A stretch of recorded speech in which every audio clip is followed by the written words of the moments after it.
Another controversial, or should I say hindi naman po controversial, pero isa pong bagay na naiintriga ang maraming mga tao at nakakatakot, nagkakaroon ng mga maling interpretation tungkol sa salita ng Panginoong Hesukristo. Ito po nung siya po ay namatay sa cross, di po ba? At sabi niya roon sa isang portion ng New Testament, nakalimutan ko po kasi yung book, I don't want to mention it dahil baka mali po yung mga sabi ko, pero to be safe, sasabihin ko, isa sa mga portion ng New Testament, no? 27 books po yan. So, kung hindi po ako nagkakamali, ito po ay nabanggit sa hirap po kasi magsabi, I don't think kung Galatians o Romans, I'm not sure. Pero ito po nung namatay po siya, sabi niya, meron po siya mga pinakawalan. Ay, sa Peter, hindi ko lang po alam kung first or second, pero nakalagay po dito, nung namatay po siya, nangaral siya doon sa mga, di ba? Nandun sa isang pit. Okay, ito po yung mga Old Testament saints. Okay, kaya nung namatay si Jesus, saan siya nagpunta? Meron po kasing popular na creed sa lumang religion, siya ay pumunta sa mga impyerno, ganun-ganun si Jesus, pumunta raw ng hell. Pero yung hell na binabanggit po rito, it's a pit. Okay? Ito po ay isang pit na kung saan nakalagay dati yung mga Old Testament saints.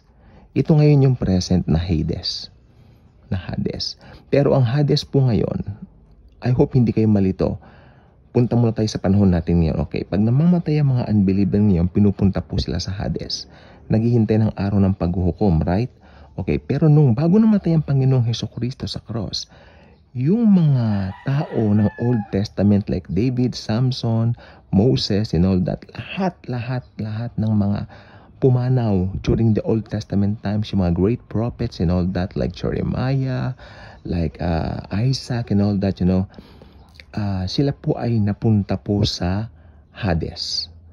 Pero in a good way, yung Hades po during that time ay napaka maayos na lugar. Hindi po katulad ng Hades po ngayon na isinasalin na ng impyerno. No?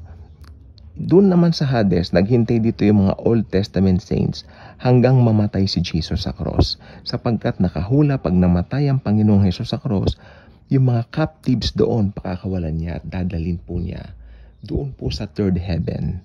So, nasa third heaven na po sila ngayon. Okay, so I hope hindi po nagkakaroon ng kalituhan.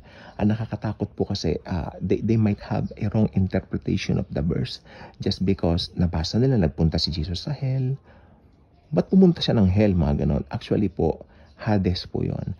Sapagkat during that time, those people who lived under the Old Covenant, ito nga po yung Old Testament, or those people na popular, o mga sabihin na po natin mga propeta, yan, sabihin na po natin yan, o mga great prophets during the Old Testament times, sila po ay inilagay doon sa Hades bago mamatay si Jesus sa cross. Hinihintay talaga nila. Kaya kung makikita po niyo sa Bible, meron pong mga talata rito na yung mga Old Testament people o Old Testament prophets, they are really longing for the Messiah to be born. Jesus Christ is the only person na hinihintay ng mga tao during that time. Tanda po niyo si Simeon. Kilala niyo si Simeon.